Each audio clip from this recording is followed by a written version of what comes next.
दरवेश ने सभी को एक ही सलाह दी, एक ही बात कही, और वो बात ये थी कि मृत्यु के प्रति होश रखो। जब तक मृत्यु को जान ही ना लो, ये सूत्र है।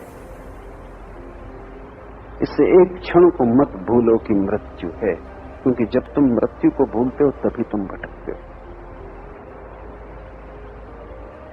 जैसे ही तुम मृत्यु को भूले कि तुम्हारे जीवन में गलत प्रवेश कर जाते। सोचो, तुम किसी से लड़ रहे हो, गालियां दे रहे हो, अपमान कर रहे हो, छुरा उठा के छाती में भोंकने जा रहे हो, और तभी तुम्हें कोई कहे कि क्षण भर बाद तुम्हारी मृत्यु, क्या होगा? हाथ ढीला पड़ जाएगा, छुरा नीचे गिर जाएगा। शायद जिसे तुम मारने जा रहे थे उससे तुम क्षमा मांगोगे और कहोगे क्षमा कर दो, मेरे मरने का वक्त आ गया। तुम अभी धन कमा रहे थे, तुम पागल हुए जा रहे थे, और किसी ने बताया कि क्षण भर बाद मर जाओगे। सब महत्वाकांक्षा खो गई। अब धन में कोई सार न रहा, अब धन मिट्टी से बदतर हो गया। अब तुम इसे ढोना न चाहोगे। अभी तुम पद की यात्रा कर रहे थे कि बड़े से बड़े पद तक पहुंच जाऊं, अचानक खबर आ गई मृत्यु की, सब यात्रा बंद हो गई। मृत्यु के स्मरण के साथ ही जीवन दूसरा हो जाता है। तुम्हारा जीवन गलत है क्योंकि मृत्यु का स्मरण नहीं। तब तुम व्यर्थ में उलझे रहते हो, तब तुम क्षुद्र सी बातों में बड़ा समय लगाते हो, तब कंकड़ पत्थर बीनते हो, उनसे तिजोरी भरते रहते हो। जैसे ही मृत्यु का स्मरण आएगा, तुम्हारे जीवन का सारा मूल्यांकन बदल जाएगा, वैल्यूएशन बदल जाएगा। मृत्यु की स्मृति में क्या सार्थक है वही बचेगा, जो व्यर्थ है वो खो जाएगा। मृत्यु को भूले तो व्यर्थ को पकड़ते रहोगे, ऐसा लगता है सदा रहना है, कूड़ा करकट भी इकट्ठा करते रहते हो। मृत्यु का पता चला तो याद आता है कि सदा तो रहना नहीं। तुम्हारे झगड़ों का कितना मूल्य, अदालती मुकदमों का कितना मूल्य, तुम्हारे पत्नी बच्चों का कितना मूल्य, अपने पराये में क्या फर्क।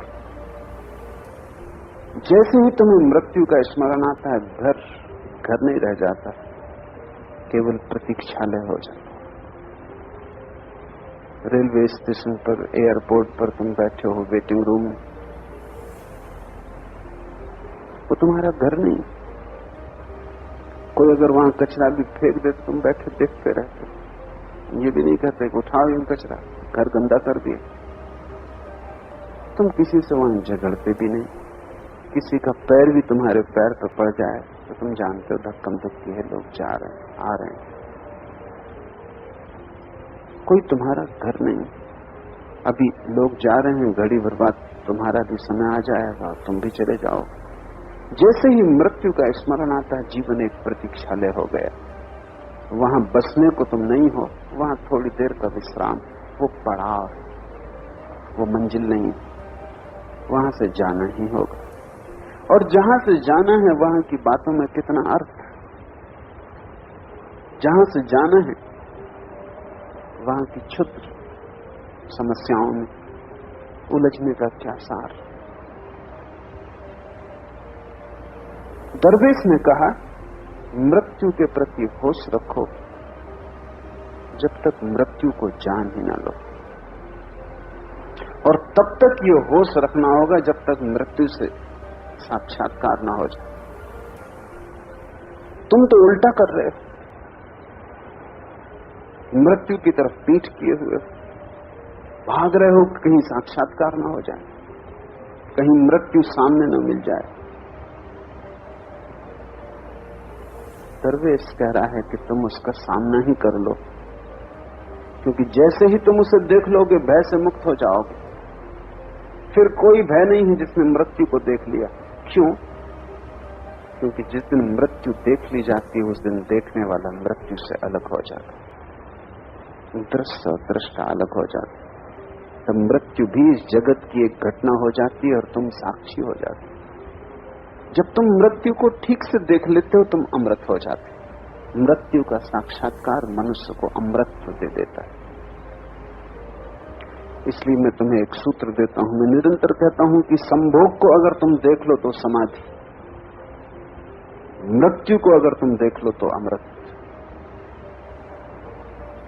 संभोग से अगर तुम डरे डरे भागे भागे रहे, तुम्हें समाधि की कोई झलक कभी न मिलेगी। मृत्यु से तुम भयभीत रहे तो तुम्हें अमृत का कभी कोई पता न चलेगा। मृत्यु सीढ़ी है अमृत के दर्शन की, संभोग सीढ़ी है समाधि की झलक की। और जैसे ही समाधि की झलक मिली, संभोग व्यर्थ हुआ, और जैसे ही अमृत दिखाई पड़ा, मृत्यु गई। फिर तुम मरने वाले नहीं, लेकिन तब ये सिद्धांत न होगा, ये तुम्हारी अपनी प्रतीति होगी। अपनी प्रतीति ही काम पड़ती है। सिद्धांत दूसरों से मिलते हैं, प्रतीति अपनी होती। तब तुम्हें विनष्ट करने का कोई उपाय नहीं। एटम बम भी गिरता हो तो भी तुम नहीं मरोगे। तुम मर ही नहीं सकते। जीवन शाश्वत, रूप बदलते, घर बदलते, वस्त्र बदलते, आकार बदलते, लेकिन जो आकारों के भीतर छिपा निराकार, वो सदा वही। ये घाट न होंगे तुम्हारी नदी के, दूसरे घाट होंगे। ये लोग न होंगे तुम्हारे नदी के किनारे, दूसरे लोग होंगे, लेकिन नदी सदा बहती रहती। सागर में भी खो के नदी खोती थोड़ी, फिर बादल बन जाती, फिर गंगोत्री पे बरस जाती, फिर धारा बहने लगती। एक वर्तुल है जीवन का, उसका कोई अंत नहीं। मृत्यु का तब तक होश रखो जब तक मृत्यु को जान ही ना लो। ऐसा उस दरवेश ने कहा। ये दरवेश ध्यान का सूत्र है, ये सभी ध्यान का सूत्र है। या तो काम वासना पर ध्यान को गड़ाओ, वहां से तुम्हें राज मिलेगा, कुंजी मिलेगी, या मृत्यु में ध्यान को गड़ाओ, वहां से तुम्हें राज मिलेगा, वहां से कुंजी मिलेगी। उन्हीं दो छोरों से छलांग लगती, वहीं तट, वहां से तुम सागर में कूद सकते हो। लेकिन किसी मुसाफिर को ये बात रास न आई। गए थे नेक सलाह मांगने को, और ये आदमी उल्टी सीधी बातें करने लगा। मृत्यु की बात तुम किसी से भी कहो तो किसी को रास नहीं आती। किसी से ये कहो कि तुम मरोगे, रास नहीं आता। हालांकि इससे बड़ा सत्य कोई भी नहीं। जीवन में और सभी संदिग्ध है, मृत्यु भर असंदिग्ध है, और सभी अनिश्चित, मृत्यु भर निश्चित। पर जो सबसे ज्यादा निश्चित है, कोई सुनने को राजी नहीं। लोग ज्योतिषी को हाथ दिखाते हैं, जन्म कुंडली बताते हैं, इसलिए नहीं कि वो बताए कि तुम मरोगे, और वो ही केवल निश्चित है, बाकी कुछ भी निश्चित नहीं। जब तुम ज्योतिषी को हाथ दिखाते हो तो तुम ये पूछ रहे हो कि कितना जीऊंगा, कब मरूंगा, ये नहीं पूछ रहे हो। ज्योतिषी भी कुशल है, वो तुम्हें खुशी के समाचार देता है, तुमसे कहता है बहुत लंबी उम्र है। मुल्ला नसरुद्दीन एक ज्योतिषी को हाथ दिखा रहा था। उसने कहा कि तुम्हें सुंदर स्त्री मिलेगी, और स्त्री नहीं मिलेगी, साथ में बड़ा दहेज भी मिलेगा, लाखों करोड़ों का। नसरुद्दीन बड़ा खुश हो गया। उसने कहा बात बड़ी ऊंची कही, लेकिन ये तो बताओ मेरी पत्नी हो, बच्चों का क्या होगा? वो पहले से शादीशुदा। प्रसन्न बहुत हुए ये बात जान के, लेकिन तब उन्हें याद आया, ये तो बिल्कुल ठीक कहा, लेकिन मेरे पत्नी बच्चों का क्या होगा? पत्नी बच्चों को छोड़ने को तैयार। ज्योतिषी जानता है तुम्हें कौन सी बातें प्रीति कर, तुमसे वो वही कहता है। जो तुम चाहते हो वही तुम्हें बता देता है। भरोसा बढ़ाने के लिए एक तो ऐसी बातें भी कहता है जो तुम नहीं चाहते। वो सिर्फ भरोसा बढ़ाने के लिए, ताकि तुम्हें ऐसा न लगे कि वो अच्छी अच्छी बातें ही कह रहा है। एक दो बातें ऐसी भी कहता है जो तुम्हें ठीक न लगेंगी, बाकी सब अच्छी बातें कहता है। ज्योतिष तुम्हारी आशाओं पर जीता है। जिसे खुद अपना पता नहीं, वो तुम्हारे जीवन और भविष्य के संबंध में बताता है। मैंने सुना है कि दो ज्योतिषी एक गांव में रहते थे। वो दोनों सुबह गांव पर जब निकलते यात्रा पर, तो रास्ते पे मिलते, एक दूसरे को हाथ दिखाते कि बोलो भाई आज धंधा कैसा चलेगा। एक दूसरे को हाथ दिखा के धंधे पर चले जाते। तुम्हारे जैसे ही जो अंधेरे में पड़े, उनके पास जाके तुम हाथ दिखा रहे हो, तुम्हारी वासना बिल्कुल अंधी मालूम पड़ती, पर तुम चाहते हो कोई भरोसा दे दे, घटेगा, सब ठीक रहेगा। जो भी तुम्हें भरोसा दे देता है तुम उसी के चरण पकड़ लेते हो। लेकिन दरवेश, सन्यासी, सदगुरु, वो तुम्हें भरोसा नहीं दिलाना चाहता, वो तो तुम्हारे भरोसे तोड़ना चाहता है, क्योंकि वे सभी गलत। तुमने तिनके पकड़ रखे हैं डूबने के डर से, और तिनकों से कोई कभी बचा नहीं। तुम कागज की नावों में चल रहे हो, और तुम गुरु के पास जाओगे तुम्हारी नाव डुबा देगा। तुम्हें दुश्मन लगेगा कि इस आदमी ने मेरी नाव डुबा दी, लेकिन उसने तुम्हारी नाव डुबाई यही बताने को कि ये नाव तो डूबने ही वाली। कब तक तुम इसमें भटके रहोगे? उस नाव को खोजो जो कभी नहीं डूबती, और उसको तुम तभी खोजोगे जब डूबने वाली नाव से तुम्हारा छुटकारा हो जाए। छोटे बच्चे को शोभा देता कागज की नावें बहाता रहे,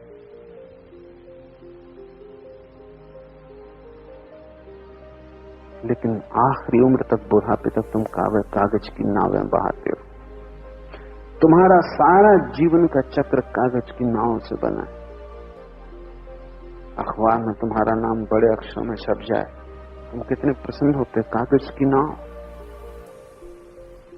लोग कहने लगे कि तुम बड़े अच्छे हो, तुम कैसे पुलकित होते हो, कागज की नाव। शब्द तो कागज से भी गए बीते। कागज की नाव भी थोड़ी देर बहे, प्रशंसा की नाव तो उतनी भी देर नहीं बहेगी। तुमसे कोई बिल्कुल ही अतिशयोक्त की प्रशंसा भी करे तो भी तुम राजी हो जाते हो। ये बड़े आश्चर्य की बात है कि आदमी खुशामद को पहचान क्यों नहीं पाता। कोई तुम्हें मक्खन लगा रहा हो तो सारी दुनिया पहचान लेती, लेकिन तुम नहीं पहचान पाते। क्या कारण है? तुम किसी बुद्धू से बुद्धू आदमी को भी जाके कहो कि तुमसे ज्यादा बुद्धिमान कोई आदमी नहीं, वो भी मान लेता। क्या कारण है? क्योंकि हर आदमी अपने अहंकार का बड़ा कागजी विस्तार किए बैठा है। तुम कितनी ही प्रशंसा करो वो उससे छोटा है। जितना विस्तार उसने कर रखा है उससे बड़ा तुम कभी नहीं। इसलिए खुशामद चलती, इसलिए लोग खुशामद से एक दूसरे को प्रभावित कर लेते। क्योंकि तुम कितनी ही प्रशंसा करो, तुम्हारी प्रशंसा छोटी पड़ेगी, उससे ज्यादा वो आदमी अपनी पहले ही कर चुका है। वो अपने भीतर भीतर कर रहा था, उसने कभी किसी से कहा नहीं था, तुमने कह के उसकी परिपुष्टि कर दी। कागज की नाव पे आदमी यात्रा करता रहता है। वे सभी लोग तो बहुत भयभीत हो गए होंगे, क्योंकि एक तो समुद्र की यात्रा खतरनाक मामला, पुराने जमानों की कहानी है, जबकि नाव अक्सर डूब जाती बजाय पहुंचने के, जबकि नाव पर चढ़ना खतरे से खाली न था। तब सिर्फ दुस्साहसी लोग नाव पर चढ़ते थे, कमजोर आदमी नाव पर चढ़ते ही नहीं थे, क्योंकि नाव का मतलब पक्का नहीं था कि पहुंचेगी कि नहीं पहुंचेगी। नाव छोटी थी, कमजोर थी, समुद्र भयंकर था, विकराल था। और इस आदमी से नेक सलाह मांगी थी, चाहा होगा कि आशीर्वाद दो कि ठीक से पहुंच जाएंगे, नाव डूबेगी नहीं, बिल्कुल घबराओ मत, मैं मौजूद हूं। और यह आदमी उल्टा फिजूल की बात उठा दिया। मौत से तो खुद ही डरे थे, इसने और घाव पे उंगली रख दी। अब इधर कोई मौत की चर्चा करने की जरूरत थी? इसने बेचैनी पैदा कर दी होगी कि मौत पे ध्यान रखो जब तक मृत्यु को जान ही ना लो। इन नाव पर चढ़ने वाले यात्री वैसे ही डरे होंगे कि मौत ना हो जाए, खुश हुए होंगे देख के फकीर को कि चलो एक ईश्वर का प्यारा साथ बचाएगा। तुम अगर गुरु के पास भी जाते हो तो बचने के लिए जाते हो, मिटने के लिए नहीं जाते। और गुरु तुम्हें मिटा सकता है, बचा नहीं सकता, क्योंकि वो मिटाना ही बचाने का एकमात्र उपाय है। बड़ी अपशगुन की बात कही, कहा कि मृत्यु का ध्यान रखो, होश रखो जब तक जान ही न लो। किसी मुसाफिर को ये बात रास न आई। ये बात अपशगुन की थी, ये करनी ही न थी। और थोड़ी ही देर बाद समुद्र में भयानक तूफान उठा, और तब तो उन मुसाफिरों को पक्का हो गया होगा कि आदमी गलत ही आदमी। इसकी ही वचन का ये परिणाम, इसने आते ही गलत बात कह दी। आदमी इतना भयभीत है कि जिसका हिसाब नहीं। तुम्हारा रास्ता बिल्ली काट जाए तो तुम घर लौट आते।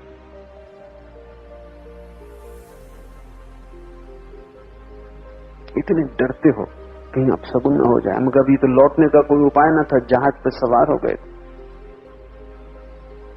एक वैज्ञानिक समझा रहा था एक सभा में कि आदमी हो के अंधविश्वासों से मुक्त हो जाओ। जानवर भी अंधविश्वास नहीं करते, तो तुम तो आदमी हो। एक बूढ़ी स्त्री खड़ी हो गई और उसने कहा कि माफ करिए, अगर चूहे के रास्ते को बिल्ली काट जाए तो चूहा वापस लौट जाता है कि नहीं? वो बूढ़ी औरत समझ रही कि चूहा भी अंधविश्वास के कारण वापस लौट जाता है कि रास्ता। चूहा का भय तो वास्तविक है, लेकिन आदमी हो के तुम क्यों लौट जाते हो? पर डर है। शायद चूहे से सीखा होगा लोगों ने बिल्ली से डरना।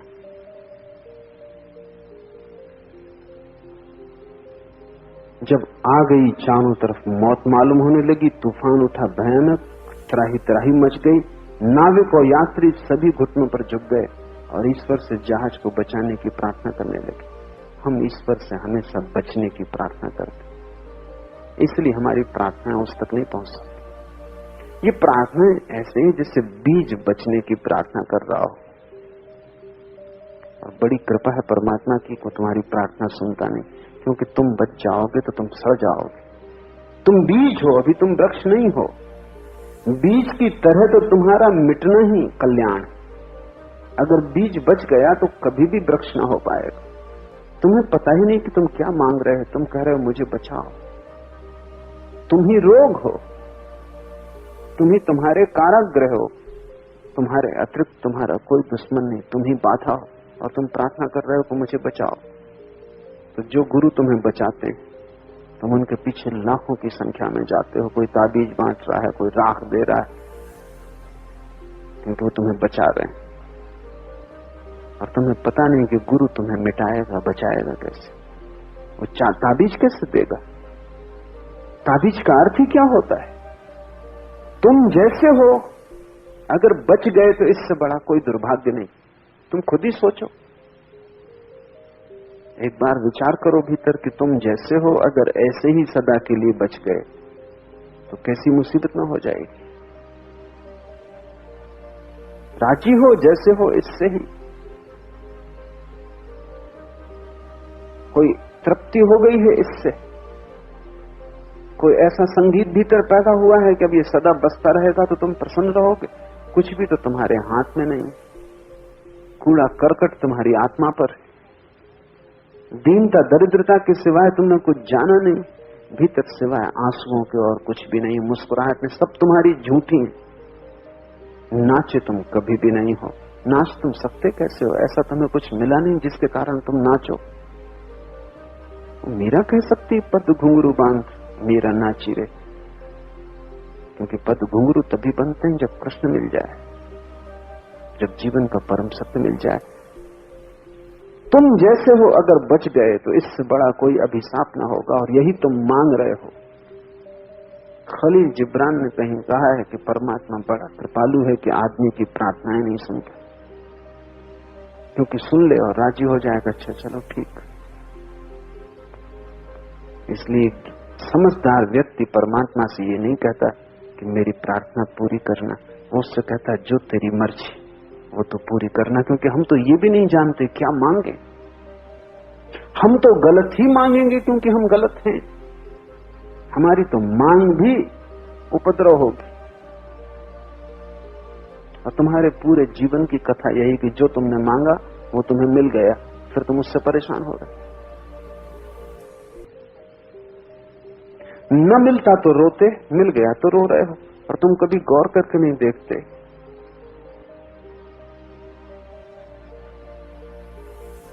मैंने सुना है एक बड़ी प्राचीन तिब्बत में कहानी। एक आदमी यात्रा से लौटा, लंबी यात्रा से, अपने मित्र के घर ठहरा और उसने मित्र से कहा, रात यात्रा की चर्चा करते हुए, कि बहुत अनूठी चीज मेरे हाथ लग गई है और मैंने सोचा था कि जब मैं लौटूंगा तो अपने मित्र को दे दूंगा, लेकिन अब मैं डरता हूं, तुम्हें दूं या ना दूं। डरता हूं इसलिए कि जो भी मैंने उसके परिणाम देखे वो बड़े खतरनाक है। मुझे एक ऐसा ताबीज मिल गया है कि तुम उससे 3 आकांक्षाएं मांग लो, वो पूरी हो जाती, और मैंने 3 खुद भी मांग के देख ली, वो पूरी हो गई, और अब मैं पछताता हूं कि मैंने क्यों मांगी। मेरे और मित्रों ने भी मांग के देख ली, सब छाती पीट रहे हैं, सिर ठोंक रहे हैं।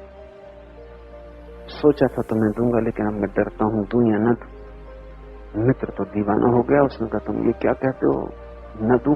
कहां है ताबीज? अब हम ज्यादा देर रुक नहीं सकते, क्योंकि कल का क्या भरोसा। पत्नी तो बिल्कुल पीछे पड़ गई उसके कि निकालो ताबीज। उसने कहा, भाई मुझे सोच लेने दो, क्योंकि जो परिणाम सब बुरे हुए। उसके मित्र ने कहा, तुमने मांगा ढंग से न होगा, गलत मांग लिया होगा। हर आदमी यही सोचता है, दूसरा गलत मांग रहा है इसलिए मुश्किल में पड़ा, मैं बिल्कुल ठीक मांग लूंगा। लेकिन कोई भी नहीं जानता कि जब तक तुम ठीक नहीं हो तुम ठीक मांगोगे कैसे। मांग तो तुमसे पैदा होगी। नहीं माना मित्र, नहीं मानी पत्नी, उन्होंने बहुत आग्रह किया तो ताबीज देके मित्र उदास चला गया। सुबह तक ठहरना मुश्किल था। दोनों ने सोचा क्या मांगे। बहुत दिन से एक आकांक्षा थी कि घर में कम से कम 1 लाख रुपया हो। तो पहला लखपति हो जाने की आकांक्षा थी, और लखपति तिब्बत में बहुत बड़ी बात है। तो उन्होंने कहा, वो पहली आकांक्षा तो पूरी कर ही लें, फिर सोचेंगे। तो पहली आकांक्षा मांगी कि 1 लाख रुपया। जैसे ही कोई आकांक्षा मांगोगे ताबीज हाथ से गिरता था झटक के, उसका मतलब था कि मांग स्वीकार हो गई। बस 15 मिनट बाद दरवाजे पर दस्तक पड़ी। खबर आई कि लड़का जो राजा की सेना में था वो मारा गया, और राजा ने 1 लाख रुपए का पुरस्कार दिया। पत्नी तो छाती पीट कर रोने लगी कि ये क्या हुआ।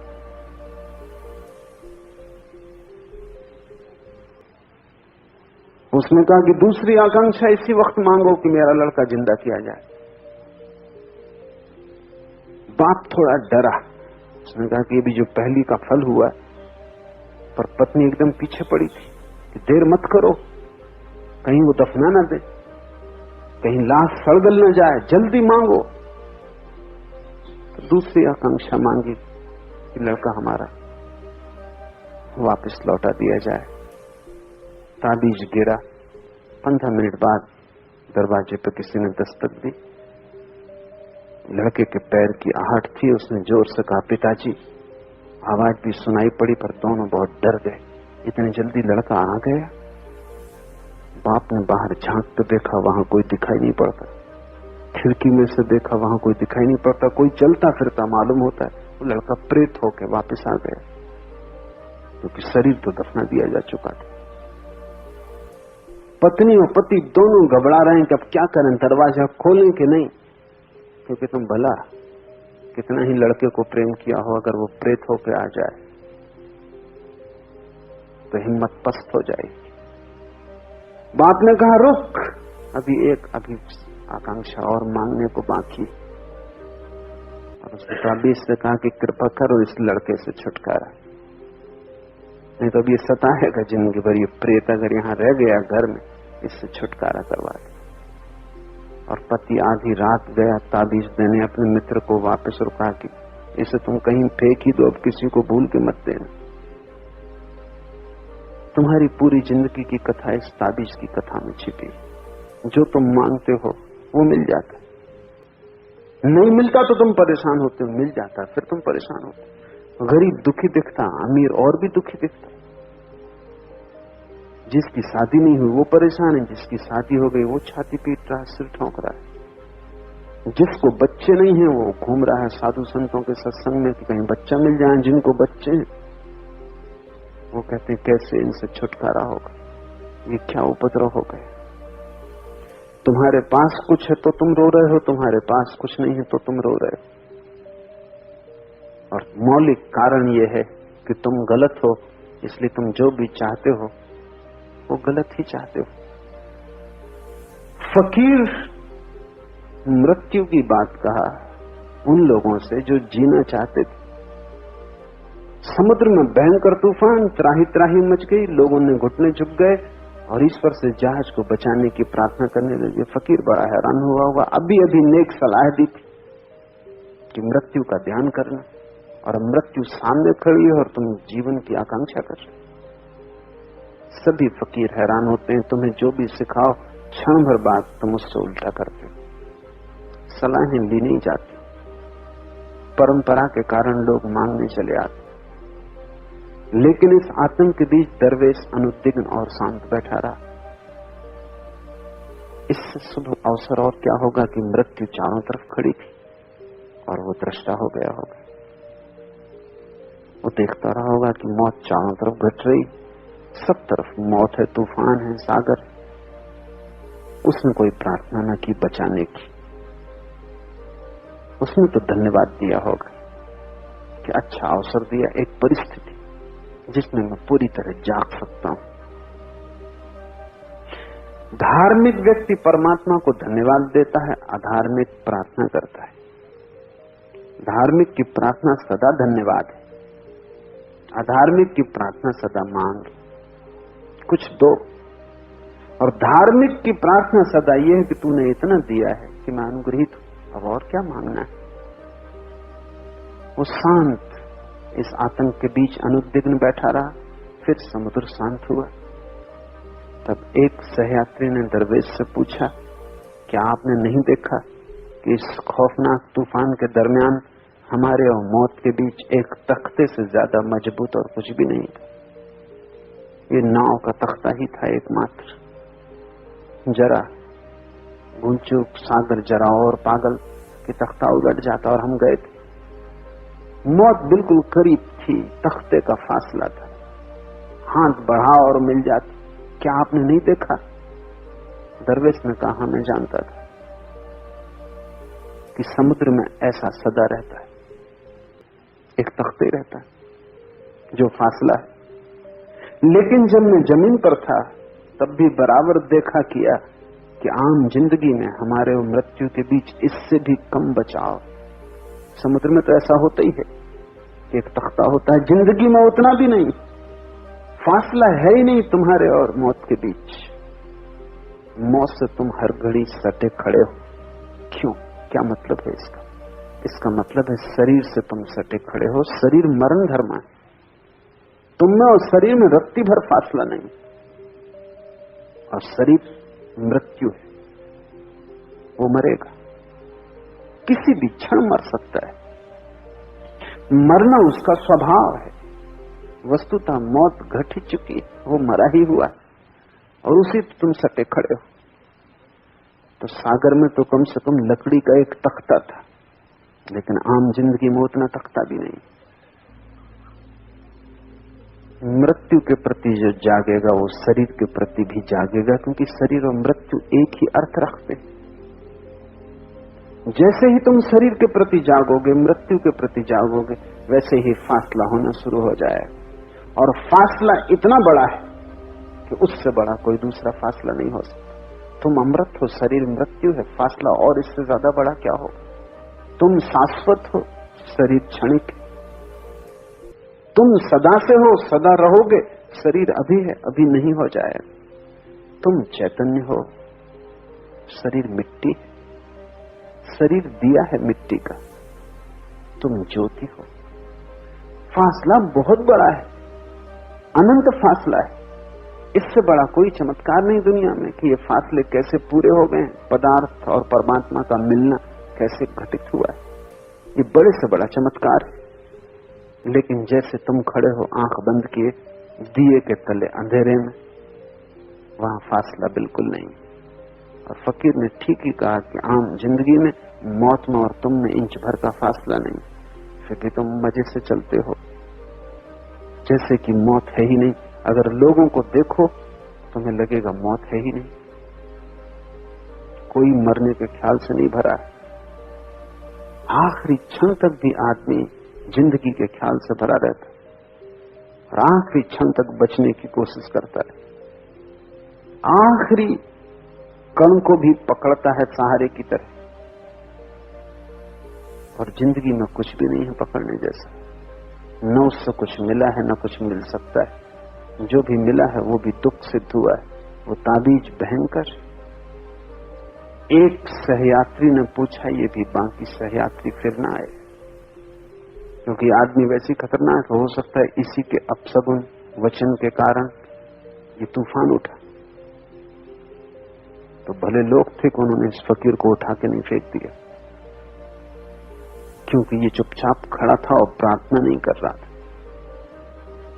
बड़े सज्जन लोग रहे होंगे या इतने भूल गए होंगे घबराहट और भय में कि इसकी उन्हें याद न रही होगी कि आदमी ऐसे ही खड़ा है। नहीं तो वो कहते कि तुम प्रार्थना नहीं कर रहे हो, नास्तिक मालूम होते हो, फकीर बने बैठे हो।